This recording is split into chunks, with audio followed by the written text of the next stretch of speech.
We are coming too. All of you wish to go to the ship? Yes, we wish to go to the ship. You see, we work together, or not at all.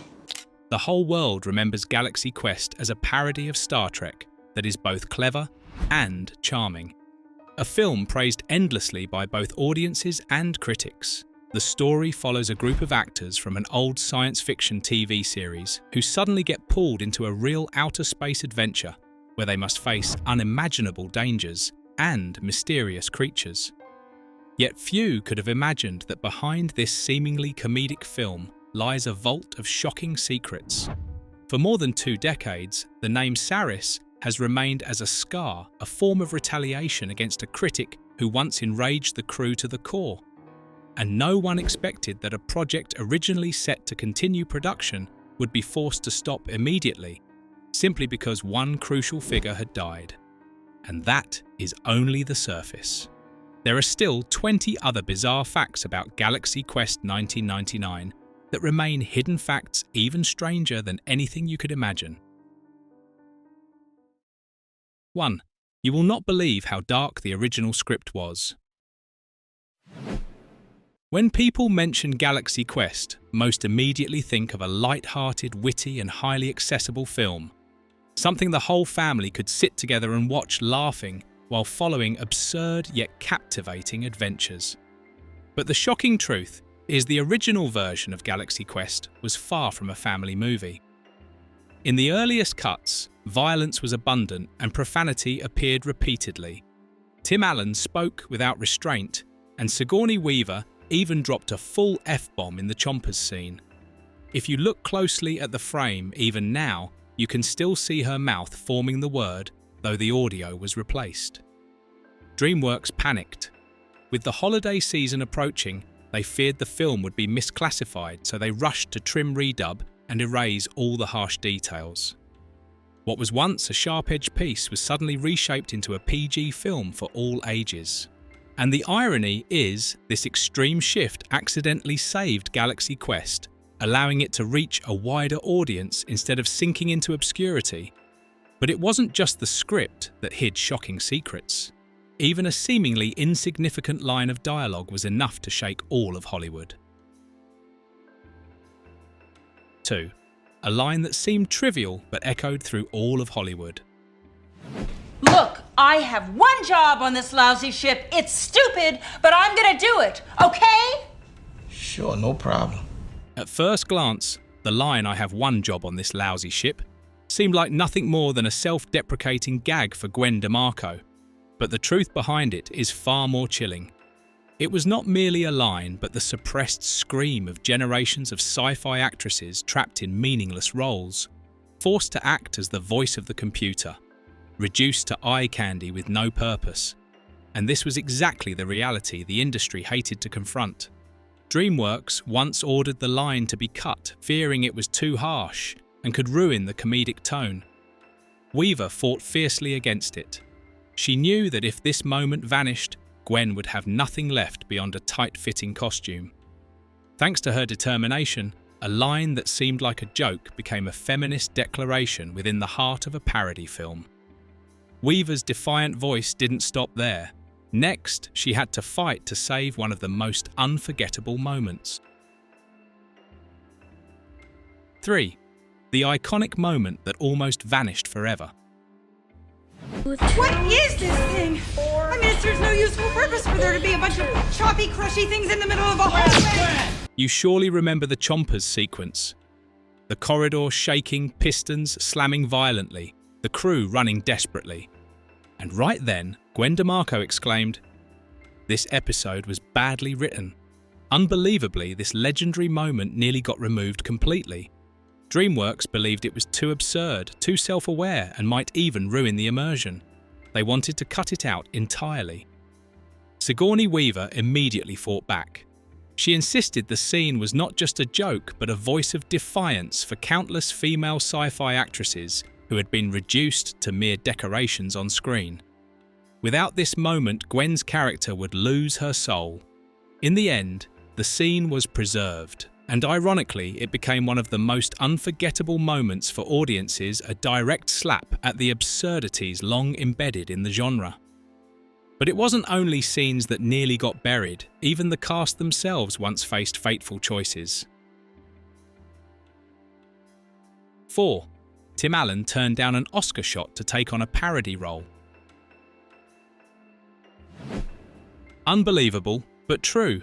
Tim Allen once had the chance to star in Bicentennial Man, a project expected to push Robin Williams toward an Oscar. On his table lay 2 scripts, one heavy with Oscar bait sentimentality, a safe bet, and one parody script no one was sure could survive at the box office. Allen rejected the obvious path and chose Galaxy Quest. Why? Because he saw himself in Captain Taggart, a fading star desperate to prove his worth still remained. The decision stunned everyone. Yet fate twisted Bicentennial Man collapsed into failure, while Galaxy Quest exploded into a phenomenon. Allen not only chose the right role, he saved his own career.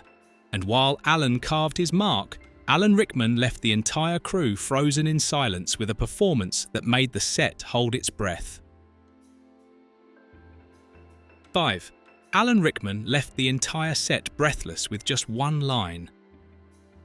By gravitas hammer, by the sons of Warvan, you shall be avenged. Inside the suffocating rubber suit beneath the heavy prosthetic forehead, Alan Rickman still performed as if he were standing on a Shakespearean stage. The line, by Grabthar's hammer, was originally written as a parody, but Rickman refused to treat it as a cheap gag. He delivered it with absolute seriousness, letting suppressed sorrow bleed into every syllable. No laughter followed. Not a sound was heard. Just seconds earlier, the set had been a parody, and the next moment, it turned into a tragedy that made everyone shiver. Rickman transformed what was meant to be a spoof of Spock into a character of rare depth and weight. And if you think that moment was already remarkable, wait until you hear the story of a character written only to die within 5 minutes, who ended up revived right on set. 6. A role destined to die, resurrected by breaking the script.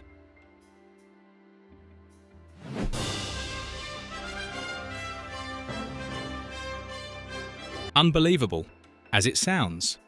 Guy Fleegman was originally nothing more than crewman number 6, the type of character who wears a uniform and is killed within minutes to raise the stakes.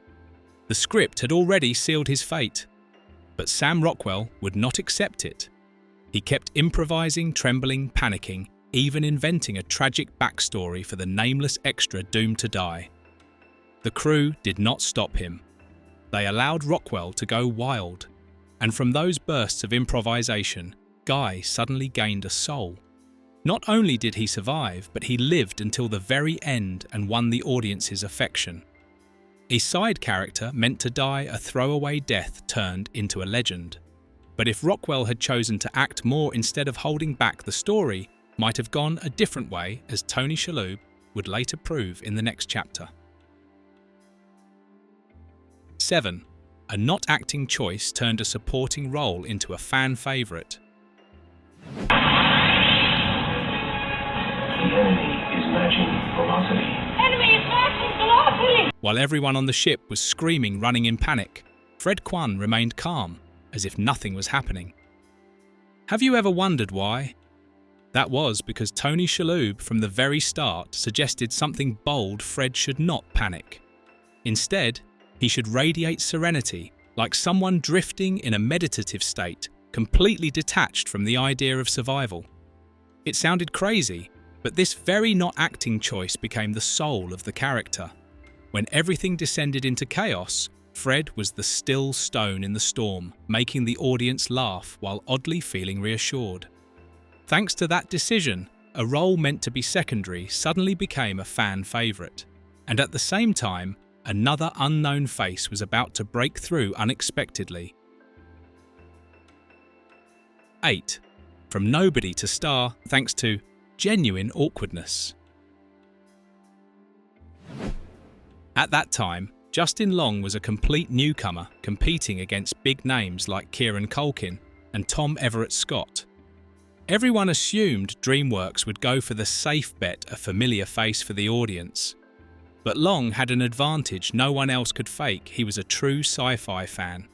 Since childhood, he had adored Star Wars, especially Star Trek, memorizing lines and recalling every episode. And when he auditioned, the way he looked at Tim Allen and Sigourney Weaver was the exact gaze of a fanboy meeting his idols. The strange thing was, he did not need to act. The hesitation, the nervousness, the joy mixed with shock of standing next to the captain he had admired all his life, all of it was real. The crew immediately understood this was not just an actor, but the living embodiment of the fans themselves. So Justin Long was chosen and soon became a true star. But a main character could not just tremble or deliver lines. 9. A classic action scene born at the very last minute. Here's you, Fred. You just stop trying. You can do this, Fred. I know in my heart you're going to save my life. At first, Captain Taggart had no solo fight scenes at all. The script was designed entirely as a parody prioritizing humor and satire. But during filming, the crew suddenly realized a captain without a one-on-one battle felt absurd. So a new sequence had to be written on the spot. Taggart is thrown onto a barren planet, forced to face a massive rock monster. With no time for thorough preparation, they hastily created a crude CGI creature and had Tim Allen strip off his shirt, scream, and swing his fists. The unexpected result, this improvised moment, became one of the most memorable highlights. It was ridiculous in the spirit of parody, yet perfectly satisfied the Kirk moment every Star Trek fan had been waiting for. While Taggart got his solo spotlight, the main villain of the film carried a bitter truth only few people knew. 10. The villain's name was actually revenge against a famous critic. It may sound like a random fictional name, but Saris carried a story filled with irony. Andrew Saris, one of the most influential critics in America, had once publicly trashed the film The Natural 1984, a project into which producer Mark Johnson had poured his heart and soul. The grudge lingered for years. And when Galaxy Quest entered production, Johnson found a subtle yet biting way to strike back. He named the film's most terrifying villain, Saris. Insiders recalled that when Andrew Saris heard this, he could not hide his irritation. He was furious but powerless because on paper it was all just a coincidence. And then, when the film finally faced its first real audience, what happened next went far beyond anything the studio had anticipated. 11. A test screening at a sci-fi convention exploded beyond all predictions. It was not a premiere, nor a glamorous press screening. It was a special test screening organised by DreamWorks right inside a major science fiction convention, where the audience was 100% hardcore fans fully in cosplay, carrying props, and knowing every single Star Trek episode by heart.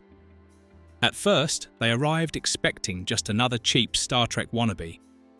When the lights dimmed and the film started, the atmosphere was tense and silent. Hundreds of eyes scanned every frame, almost hunting for flaws. Then suddenly, a line of dialogue broke the silence. Scattered laughter erupted, grew louder, and finally exploded into roaring waves that shook the entire hall. The strictest crowd imaginable had transformed into a frenzy of excitement. By the end, the unthinkable happened. Thousands of fans rose to their feet, applauding thunderously. A standing ovation that went on so long the crew themselves were stunned. But this was only the opening act, because soon after, even the very faces of Star Trek would have to speak up. 12. A Star Trek actor admitted, "This was the truest Trek of all." You do not believe it. I was once the same. Will Wheaton, who once played Wesley Crusher in Star Trek The Next Generation, was a living witness of Trek fandom. He grew up among fan conventions, endless autograph lines, and embraces that were both passionate and suffocating. Watching Galaxy Quest left him stunned. He declared that this film captured the truth of fandom more accurately than the official Trek productions themselves. There was no cheap mockery here, but pure affection fans did not just watch, they preserved, they defended, they even saved the story itself. A recognition from one of Trek's own was enough to change the conversation entirely, and the shock grew even greater when one of the greatest legends of Star Trek finally spoke out. 13. Patrick Stewart once mocked Galaxy Quest, but then cried because of it.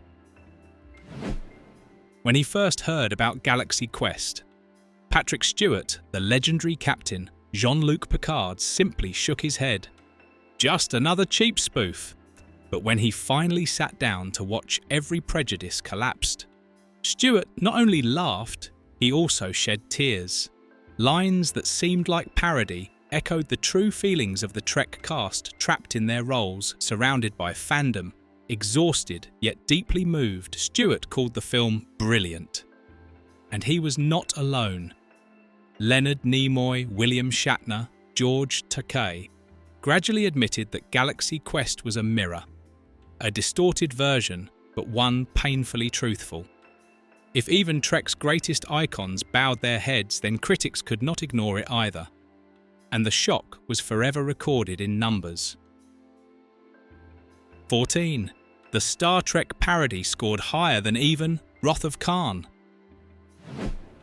Imagine this, a parody with modest CGI, a bizarrely chill character, and a group of awkward fanboys. And yet for many years, Galaxy Quest held a higher Rotten Tomatoes score than every Star Trek film, even the Wrath of Khan. The holy scripture of Trekdom was not spared. Critics praised Galaxy Quest for something Trek often lacked: the perfect balance between humour and sincerity. From being doubted as a joke, the film rose to surpass the very thing it mocked. A paradox almost too strange to believe. And that paradox did not stop there, because even the film's most terrifying villain nearly turned into a ridiculous caricature. 15. The villain nearly collapsed because of a wrong voice choice. General, I have just received word that the commander of the Protector and his command crew have escaped custody. What? It is hard to believe, but the film's most fearsome villain almost turned into a laughingstock. In the first recording session, Saris's voice sounded flat lifeless, more like a broken robot than an alien warlord. The tense atmosphere the film needed was instantly ruined. Robin Sachs, hidden beneath layers of heavy prosthetics, begged for another chance. Late at night, after downing several cups of coffee, he growled in the booth, dropping his pitch, stretching each syllable with arrogance and cruelty. The result was stunning. Saris transformed from a hollow figure into a truly menacing villain. One tiny detail, just the voice, saved the entire character. And from that moment, the film doubled down on its meta trickery, even fooling audiences in real life. 16. A fake TV special made audiences believe Galaxy Quest really existed. If you thought the madness stayed only on screen, you were wrong. He once aired a program titled Galaxy Quest: The Journey Continues. It was produced as if Galaxy Quest had been a real sci-fi series from the 1980s. It featured fake cast interviews, fake behind-the-scenes footage, even fake on-set drama. And the result? Many viewers who stumbled upon it truly believed this was a long-lost show being rediscovered.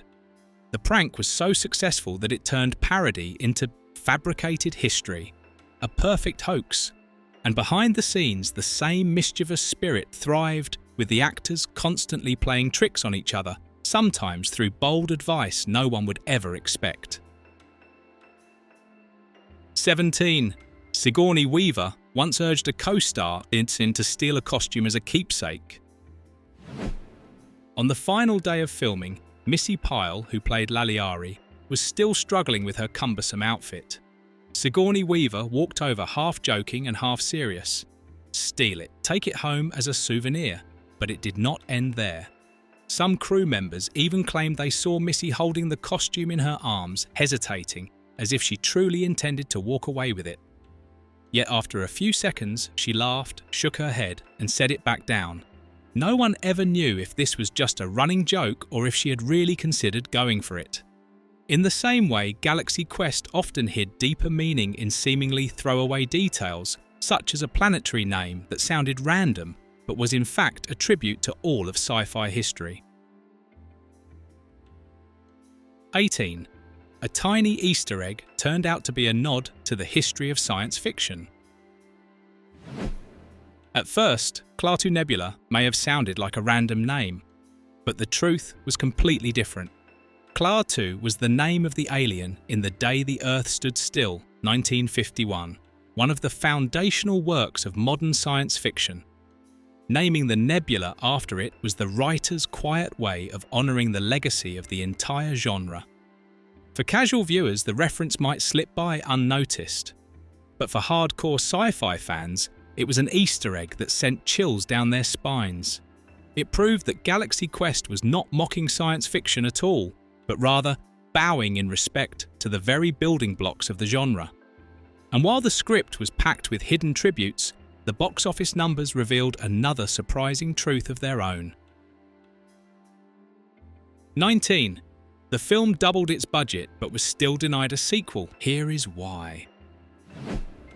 The production budget for Galaxy Quest was about $45 million USD.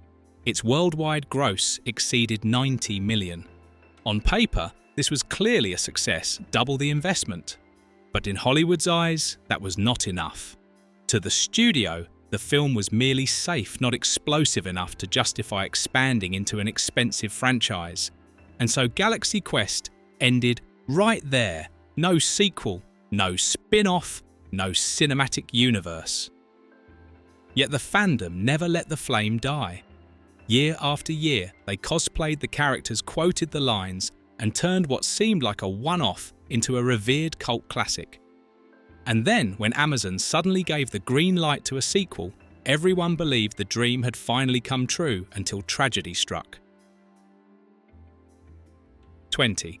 The sequel was permanently killed by the loss of one man. The plan was ready. Amazon announced the return of Galaxy Quest as a series with the original cast agreeing to come back. Fans everywhere rejoiced, believing the next adventure was just around the corner. Then Alan Rickman passed away. That single blow brought everything crashing down. Tim Allen stated plainly, "We cannot do it without him." Instantly the project was shelved and Galaxy Quest remained forever a single film. Perhaps some stories can only keep their full power when they remain untouched. And it is precisely this unfinished ending that allowed the legend of Galaxy Quest to endure in the hearts of fans longer than any sequel ever could. More than 2 decades have passed, yet Galaxy Quest still stands tall as one of the most clever and charming parody films ever made. What began as a simple parody idea ultimately became a love letter to the science fiction community, acknowledged by both fans and the official Star Trek cast. Behind the seemingly harmless laughter lay a treasure chest of secret scenes that nearly vanished, a villain's name that turned out to be revenge on a powerful critic, and a tragedy that ensured a sequel would never happen. It was this blend of humour, sincerity, and dramatic behind-the-scenes stories that made Galaxy Quest a timeless work. What makes the film special is not just the effects or the script, but the way it touched the hearts of viewers, those who saw themselves reflected in the passion of fandom. Galaxy Quest made us laugh at absurdity, but at the same time reminded us that love for stories and for characters can transcend the screen. And perhaps precisely because there was never a sequel, this work became even more immortal in the memory of its fans. If you also found this journey surprising and fascinating, leave a like, share this video with friends to explore together, and don't forget to hit subscribe so you won't miss other earth-shattering secrets of Hollywood. Because who knows, the next film you think you already know inside out might still hide truths even crazier than Galaxy Quest.